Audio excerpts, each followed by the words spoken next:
Lightning like Steve McQueen. I'm in the fast lane when the light turns green. And I built tough, I ain't nothing but grit. Cause I made rugged blood, sweat, and spit.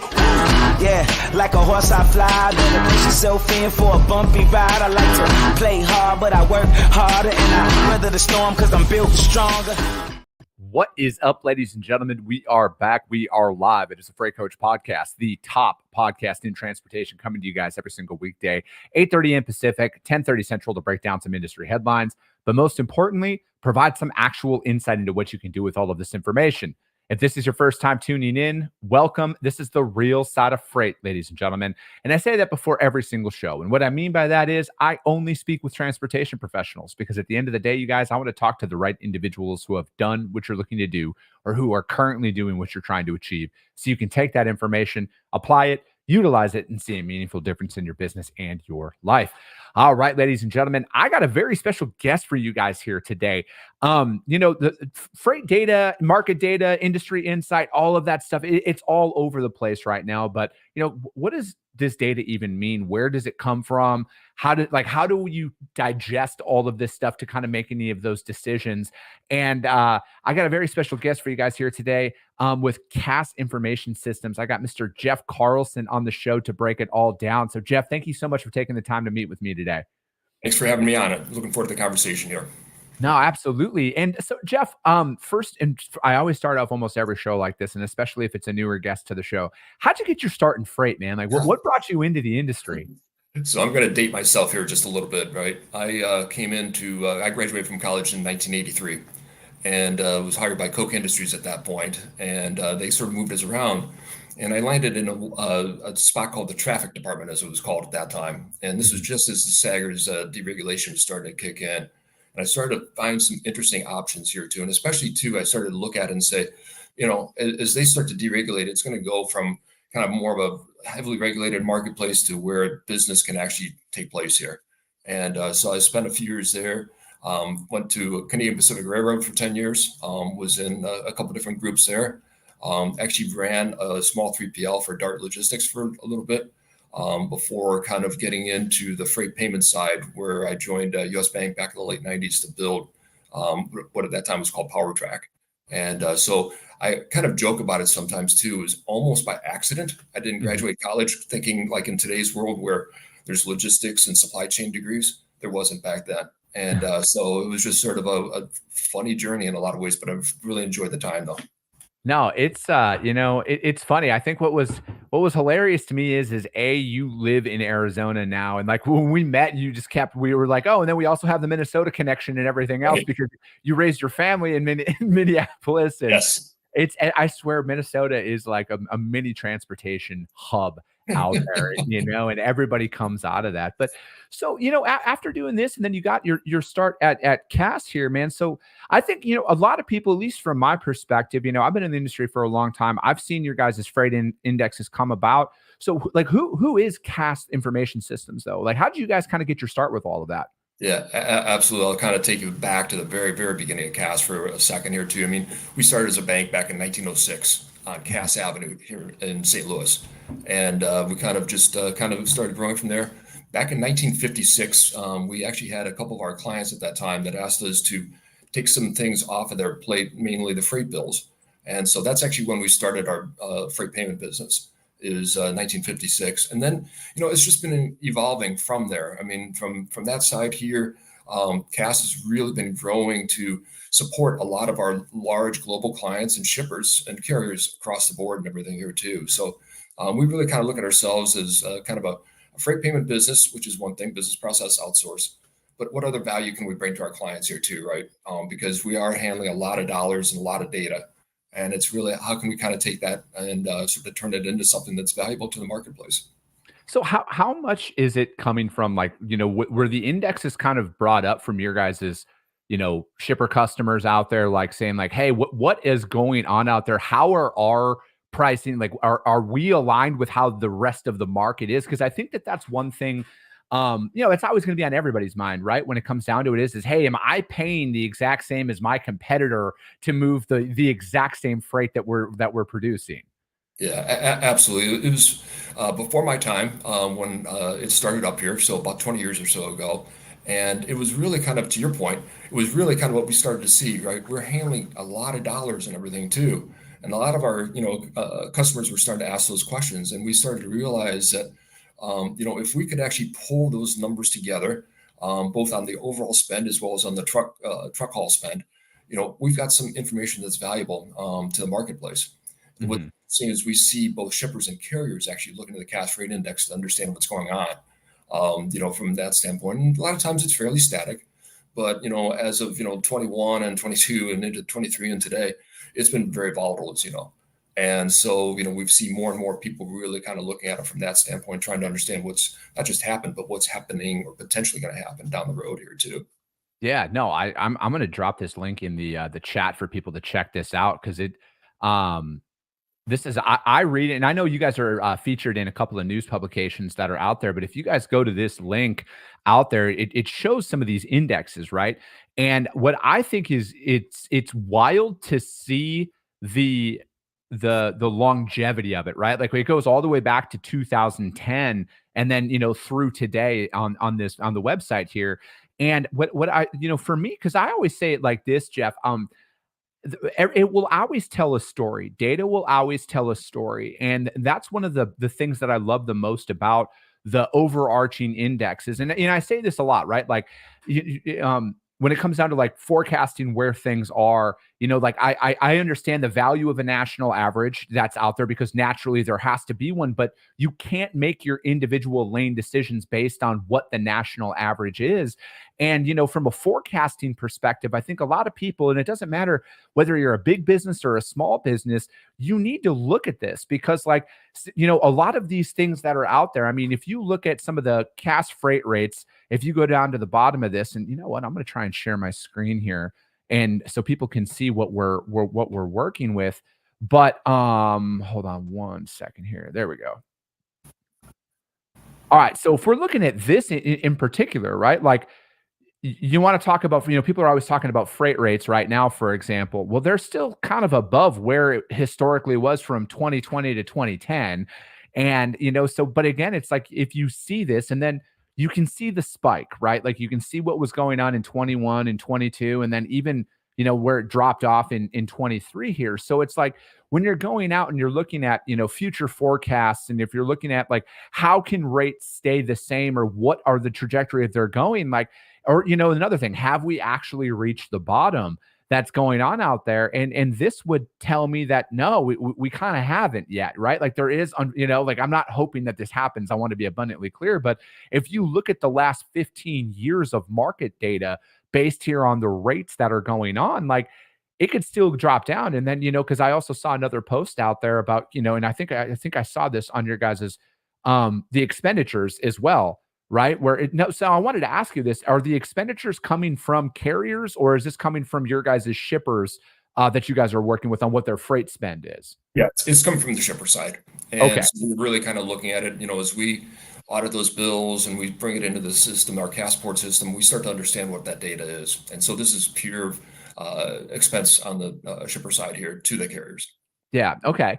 So, I mean, again, though, I think when it boils down to it, because I'm looking at a lot of that data that's out there, and here I'll stop sharing my screen. But when you're looking at that and you're trying to see like where are things trending, where is it going to go? Because I think that's ultimately what's on everybody's mind out there in the market. And a lot of the shippers that I work with are like, they're almost just as like, hey, what are you guys hearing out there? Are things going to change?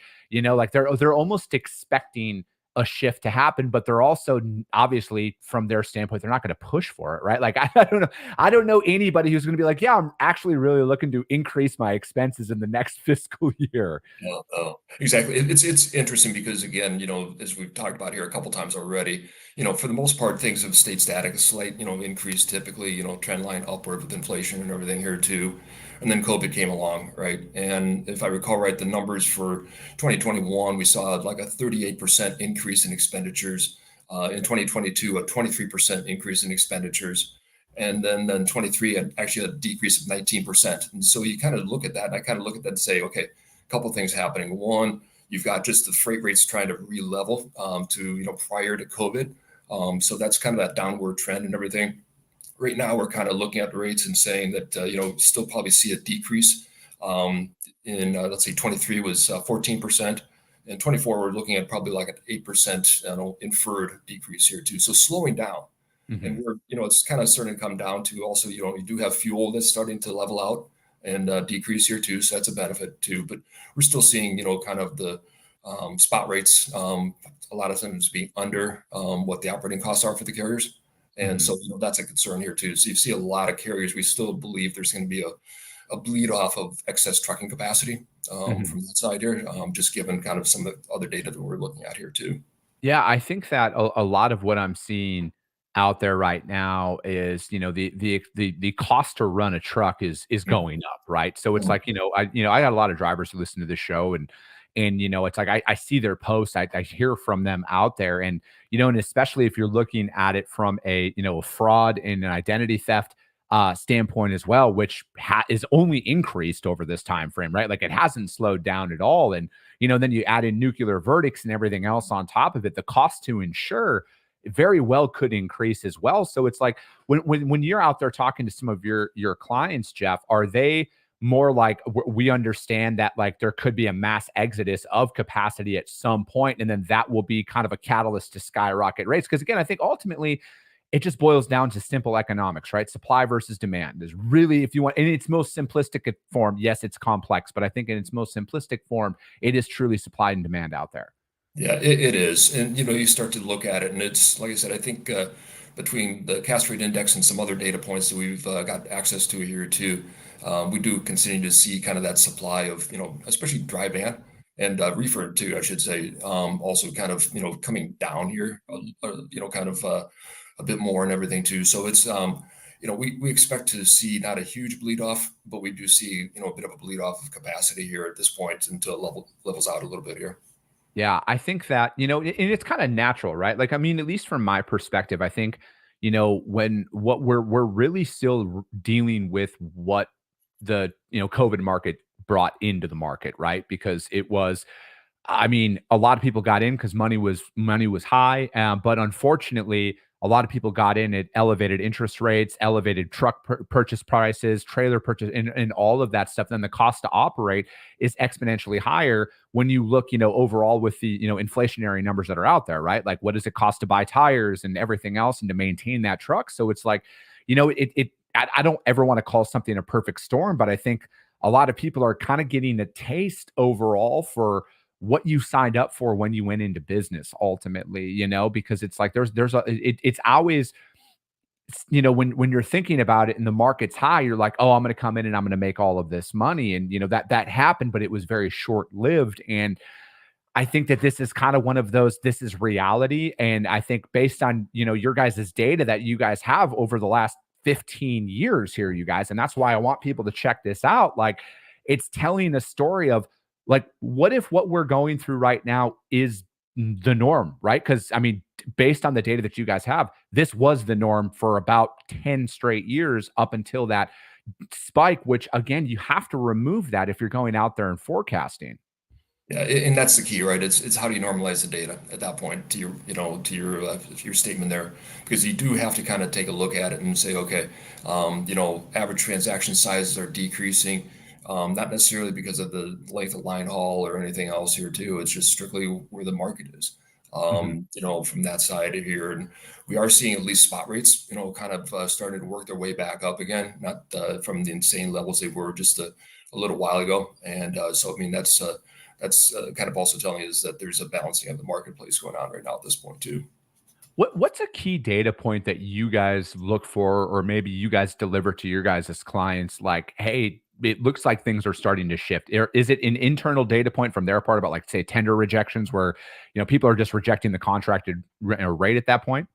Yeah, I mean, that's a good indicator always, right? Because if I recall right here from another data source I was looking at, I think for August, tender rejection rates were like 4.5% or so, with the exception of reefer that was sitting at about 9.5% or so, just because of not enough capacity in that area and everything too. But that's always a good indicator, right? Because again, it's going to be, spot rates are great if you've got them and they're low as a shipper, but if you've got a spot rate and nobody takes the load, what do you really have from that side here too? So starting to see that part, sort of start to play in here. But again, it seems like there's still enough capacity out there where we're not seeing a huge number across the board, especially on the dry van side of rejection rates being high.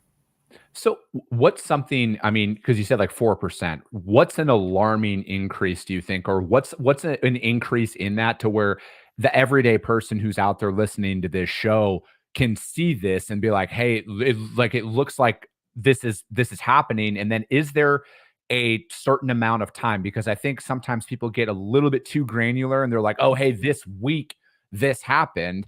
And Yeah. then and then it falls back to where it was. Yeah. And that's where, to your point, that's where it's important to kind of look at an overall trend line and make some assessment here, right? Because you are going to get spikes up and down and everything here too. We always kind of look at it that, say 5% and below is, a decent, rate and everything. You start trending up towards that 10% or so of rejection rate, then your confidence level on the rate that you actually have as a shipper starts to decrease quite a bit. And so, I mean, that's the concern right there too. And so I see a lot of shippers that are really using, a lot of combination of contract rates and spot rates still with our client base here, which mainly Fortune 500 clients. And so they definitely need their contracted rates, and they still rely on the spot though too. Do you ever think that, and especially like with advancements in technology that's going on out there, and, again, you don't have to share anything that you don't want to about any of your, private conversations with some of your clients, but like, do you think the days of annual or maybe even biannual RFPs are going to go to the wayside just based on how fast you can compute data and kick that out, where they can almost get more of a quarterly or a monthly RFP. And yeah, they might have 10,000 lanes, but like data gets just punched back so quick, they can make those decisions now. Yeah, no, that's an excellent point right there. And we do see different companies and technology companies that are, kind of driving that way here too, right? It's kind of like, okay, instead of doing the annual RFP where you've locked yourself in for either a really good rate or kind of a bad rate all of a sudden, why not do a monthly or quarterly? And we are starting to see that. I'm not seeing it like fully executed across the board here, but I am seeing the technology come into play where, a lot of companies can do that. And like you said, whether it's across all lanes or maybe it's select areas for that shipper where they want to lock in supply in a certain region that's hard for them. But then across the other 70% of their lanes, go out for just a kind of a monthly or quarterly bid. Yeah, and that's something that I've experienced in my career, working with some of the larger enterprise shippers is, some of them are doing, mini bids, or they'll do a rebid, if the, depending on how the year is trending, right? And I think that, from my perspective, it's not necessarily that it won't happen. It's just, I mean, I had one year, I think it was in 2016, whatever that big polar vortex was that froze, half the country for like 4 months. There was like 3 bids that year. We did our annual bid, and then it just triggered so many, but it was because prices kept going up. They had to shift because, hey, they had to go from it was fine to ship on a drive-in, but now they're like, hey, we got to go to weather protect because the freeze is just not going away. Blanket wrap's not working anymore. We got to have this temp at 65 or 70 degrees now because of freezing and everything else. So there's a lot of other triggers that go on out there that happen, and and that's why I bring it up is because and I feel like obviously with everything that's going on weather related in the South right now as well, where I think a lot of companies out there look at these as, like, hey, our expenditures are going up. How do we capture this in another market to bring it down? Because, ultimately, people have a business to run. People have a budget to adhere to, and they're going to make those decisions based on that. And I just see, whether, with AI or, shipper TMSs and stuff that's going on out there, I almost think that in due time, it's only a matter of time where the annual bid is just going to go away, and it might even go down to a monthly basis. Yeah, no, I totally agree with that. And the other part here too that I've been seeing a couple of other locations from a technology standpoint here too is, we talk about spot rates and, kind of the sensitivity, what's the rejection level and everything here too. Technology companies that actually then provide a score to that aspect here, right? Maybe it's from 1 to 100. And if you're sitting at a higher number, you've got a high degree of confidence that, that rate's going to be supported. But as it starts to slow down and go, to a lower number, then the, strategy would be, okay, I'm going to take this off the spot market and now go to a contract. Right. And so you could even see some iterations of bids along those lines here too, where it's kind of it alternates between spot and contract along the way here too. Do you see it? And again, you might not know this, but you might as well. But like, do you see the average length of haul starting to decrease with kind of like, I call it the Amazon effect, where it's almost like it's like the hub and spoke model. I like it, and I've said this before. I truly feel like we will almost be all hub and spoke Yep. within. I don't know what time frame we're talking about, but I feel like the Amazon effect is going to be there, and the days of the long haul trucker are going to be obsolete because it's going to be so regionally focused at that point. I don't disagree with that and everything here too. It's interesting. I was looking at some numbers for another purpose here a couple days ago, and you start looking at transportation. We can't develop our market. In other words, I mean, we don't manufacture something, right? We are serving people that are manufacturing things and people that are buying things on the consumer side. E-commerce was one of the few areas that was up very significantly. I think it was like almost 8% or so year over year in August. And you start looking at that though too, and you go to your point. A lot of it's maybe made overseas. Then brought over to the port of LA. LA area had its highest July. Port of LA did here just this a couple months ago, as far as the volumes go and everything here too. But we do see kind of a lot of hub and spoke though. Once it makes it into the States, because we may come in vessel, intermodal train to some location, and then to your point, hub and spoke at that point then too. So definitely, I would agree with that statement. Yeah, I truly think that that's exactly where things are going to evolve into. Just in I think a lot of it is like I'm seeing a lot more consolidations, mergers on the manufacturing side of things, right? Like again, and I'm saying this with confidence, you guys, because like I solicit shippers literally every single day, and I have seen a large increase of parent organization routed. Parent organization does all of this stuff, and we all know who the big corporations are out there, so I don't need to publicly say their names, but I think that that's what's kind of going on. And I think that it's going to continuously evolve in there. And I just think that the days of how the industry used to operate are evolving at a rapid pace. And that's just not from a technology perspective. I think it's the end user. It's us in our real lives, like our consumer buying patterns and everything else, where, I mean, how many times do people sit down and they're like, hey, I don't need to go to a retail location now and possibly buy 6 things. I can just buy this one thing on Amazon. And then, later on that day, I forgot markers. Now I'm going to buy them as well. So I think it's our consumer patterns have evolved and adapted so much. And with the rise of e-commerce, I think that hub and spoke style model is going to be more relative out there, and it's going to be more regionally based freight that's going to happen. I truly feel that way.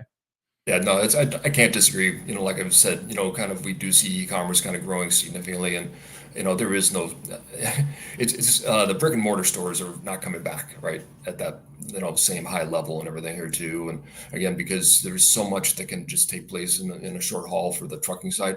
I do see that changing. Will long haul trucking disappear forever? No, but Yeah. it's going to greatly reduce. So. No, absolutely, and I'm right there with you, right? And I'm that again. I want to be abundantly clear. That's not me saying truck drivers are going away. That No. furthest thing from the truth. I just think that the days of going from California to New Jersey aren't going to be as high volume as they once were. Back in even right now, right? I could see that kind of evolving out there. But so from your perspective, Jeff, what are you guys doing, or what are you guys looking at from from an information standpoint on how are you guys going to continue to evolve the index to maybe make it even more granular or something like that? How are you guys kind of approaching that? Yeah, no, that's a great question and everything too. And it's really kind of, it's kind of got a couple pieces to it. One, we're constantly adding new shippers. So again, new information coming in and everything here too, across multiple industries and everything here too. And then it's kind of, how do we kind of also grow out? We've got the cash rate index and we've got the truckload index. How do we possibly look at breaking it out into other modes then too, that are also very specific, right? Getting it granular like that because they're each different. And so I really kind of see that kind of evolving as we go along. And also just from the data is great. And you sort of mentioned it before too, right? But you have to have somebody that can interpret it. Right. And Yeah. so we're really kind of making sure. And for us, we actually also go outside to get that interpretation too, to, kind of get some more expertise in there that we may not have across the board. And so it's not just, if you read the Cass Rate Index, it's not just, from Cass. It's also coming from a gentleman from ACT Research, giving his insight too, right? Yeah. And so it's really kind of like, how do we make that marketplace broader so that we don't just all of a sudden put something out there and people, to your point, all of a sudden react knee jerk, either up or down. It's really kind of what's our forecast, kind of looking like here too. Yeah, and I think that that's, ultimately what I think we're almost in a we're not we're almost we are in a society where it's like instant everything, right? Mhm. We instant food, instant information through social media and other platforms and everything else. And and it was the same, just like at the ports last week where it was like, rush, complete reactionary thing, and it's like, well, it was resolved in 70 some hours, right? Like ultimately, I'm not saying it wasn't a big deal, but like, sometimes you need to wait. And I'm saying that from a data perspective here. The correlation is sometimes you just need to wait a couple of days for things to calm back down and level back out. And then you realize oh, no, not everything's, changing overnight. And now all of a sudden there's going to be all this abundance. And, ultimately, I think a lot of companies out there need to realize that the way you operate in a lean time when things are tough is how you need to operate when it's better, right? And it's not I'm learning this in business, right? When money's coming in, you think it's always going to come in, and you start adapting your spending patterns that way and your budgets, and then some things change and you might lose 30% of your revenue overnight, and now all of a sudden you're slashing everything, and then you realize like, oh, maybe I don't need all of that stuff. So I think, again, some of these times, albeit very challenging out there from a business environment, is a very it's a quality teacher for you in the long run, because every dollar matters. I've bootstrapped my businesses here. I got to turn every dollar of revenue into $15 of return, essentially. So it's like, as much as these times can be challenging, I also see the value in them in the long term of like, I don't need it. I don't need to do that. And I think that this is what can benefit people in the long run here. But Jeff, I want to be mindful of your time. I know you got to go out and speak here as well. And I just really appreciate you joining me. How can anybody reach out to you to find out more about what you guys got going on?